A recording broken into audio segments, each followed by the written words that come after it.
So I'm a little bit of a fish out of water. I'm a foreigner here. I grew up in eastern Montana, and now I live in Gallatin Valley. So why did I drive 5 hours up here? Probably the same reason why you guys are here, for hope. That we have a hope that the country we live in today is not the country we're going to live in tomorrow. But here's what I'm going to tell you. I put my hope in the wrong things for most of my life. I put my hope in political parties, right?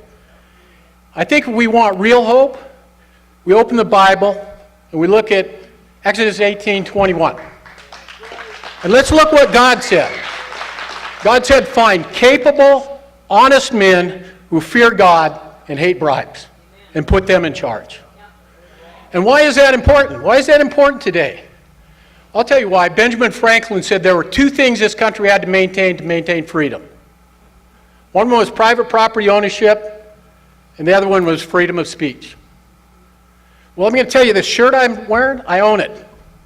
The government doesn't come by once a year and collect taxes on it. But they do on your property. Private property ownership's gone. Okay? Second thing, freedom of speech. As soon as they legislated hate speech, we lost freedom of speech. You know, on universities in the United States today, some of them consider Jesus hate speech. Think about that. King of Kings, Lord of Lords, the Alpha and the Omega, the beginning and the end. The God that came here, that died and rose again for us and for our freedom, somehow is hate. If that's hate, stand by for heavy rolls. If you look at these amendments, right? Fourth Amendment, we've lost our protection under the Fourth Amendment. And we've lost our protection under the Fifth Amendment because they're collecting all our data. And don't think for a minute they aren't here to take your guns, because that's exactly what they want to do.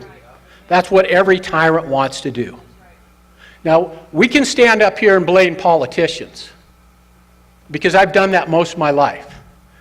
And then one day I had to look in the mirror. It's not the politicians, it's you and me.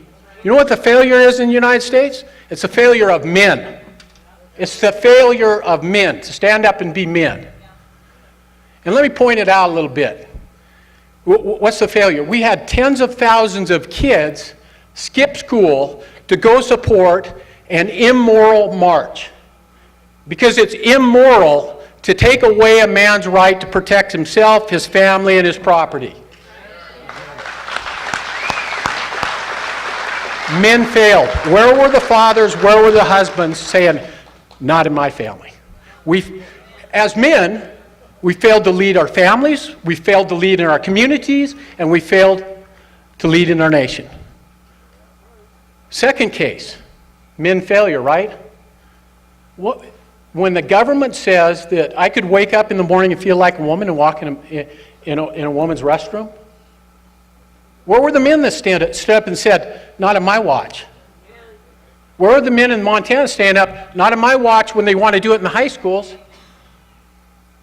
And the third thing I'll just show, another failure of men.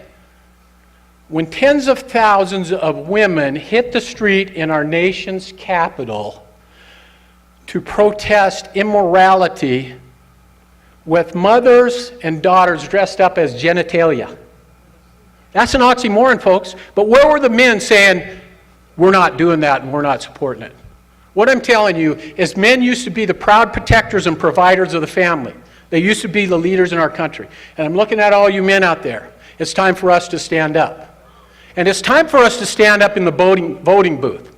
You know, no longer can we go in there and mark a block because it's our flavor. We need to know who we're voting for and why we're voting for them. And what I'm going to tell you is Bob is an American, number one. Number two, he meets the criteria.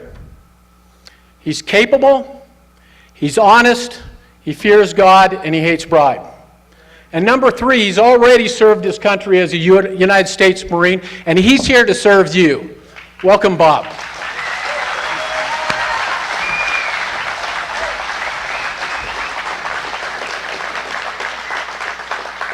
How's everybody doing out there? Hoorah! You know, Margaret Thatcher famously said that the problem with socialism is that eventually you run out of everybody else's money. And you know, her comment isn't really a complete description of the problem with socialism, now is it? For instance, she never addresses how a country gets from freedom to socialism. And she also doesn't mention what happens after all the other money runs out. You see, the real problem with socialism is that it demands the supremacy of the government over the supremacy of the people. America is intended to be a government of the people, by the people, and for the people. The people are supreme in our form of government. It's not like that in socialism. It's a system of the elite, by the people, and for the government. A system where the government is supreme in all things. Are we really ready to accept the transition from liberty to tyranny? You see, some might say, well, you know what, we've already become a socialist state. There are others that say, that's worse than that, we're communists now. I have to be honest with you, I probably would fall into the category that we're really suffering from crony capitalism. But it really doesn't matter what label we put on our current situation. We know that we have not yet become subjects of totalitarian tyranny.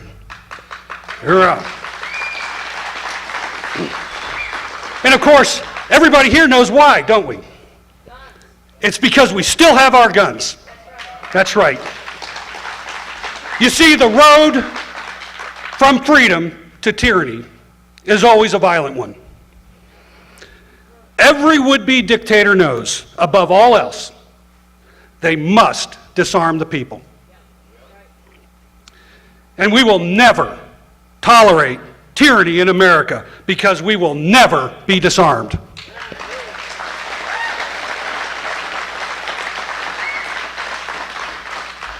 But we must take some advice of one of the most distinguished combat commanders in World War II. Never let the enemy choose the battlefield. George Patton knew a thing or two about battlefields, and he very soundly applied the principles taught to warriors by Sun Tzu for ages in The Art of War.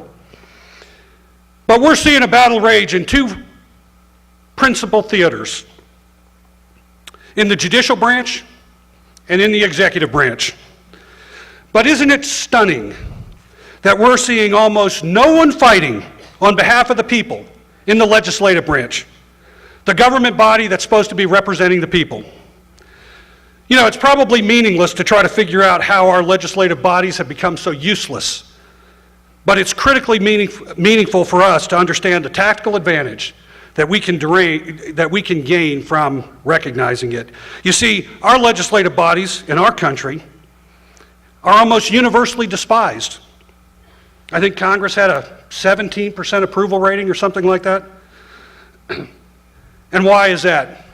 It's because they are filled with cunning, ambitious, and unprincipled men who have subverted the power of the people and seized for themselves the reins of government. You see, that's what President George Washington predicted would happen in his farewell address.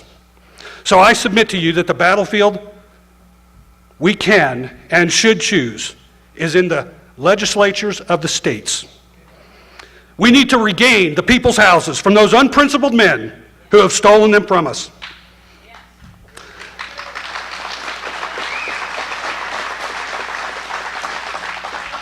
Why is it important? You see, the legislative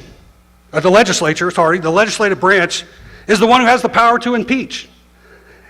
Have you ever wondered why there's almost never a corrupt politician or an unjust judge who's impeached? I'm telling you, it's because there are unprincipled men controlling the reins of power, and they give them a pass. Well, I say, no more passes. It's time for normal citizens to take back control of our government. And the only meaningful way to do this is to run for and win a controlling percentages of the seats of the legislative bodies, and then to go on the offense against the corruption in the executive and judicial branches.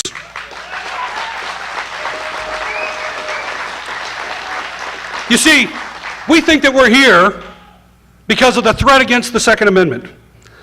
You know, I'm under Pastor Baldwin's teaching, so I know. Make no mistake, the Second Amendment existed as a natural law long before our Constitution was written, and it will exist long after it's gone. But as long as we have cunning, ambitious, and unprincipled men controlling the reins of government, none of our natural laws are safe. We can't fight this defensively. We must go on the offense and strike them at the exact point that they are most vulnerable. You see, legislatures can write statutes, they can amend constitutions, they control the budget as well as impeach. Our founding fathers understood why the legislature must be controlled by the people. You see, another World War II general, General Douglas MacArthur, said that in war, there is no substitute for victory. Well, there's also no substitute for victory in the fight for liberty. Our guns and our Second Amendment rights are at risk because we have no warriors in our legislature. That means we must act. We must recruit principled men and women for the legislature and then elect them. There's no substitute. There's no second place. This is a fight for our lives. I was asked to run for House District 7. The man currently holding the seat is a Republican that voted for higher gas taxes. He's a Republican who voted for Obamacare. And he's a Republican who voted to kill the Montana School Safety Act that would have armed our teachers. Join me in defeating the political elite who've hijacked our government. My name is Robert Welzel. I am an American, and I will never surrender to tyranny.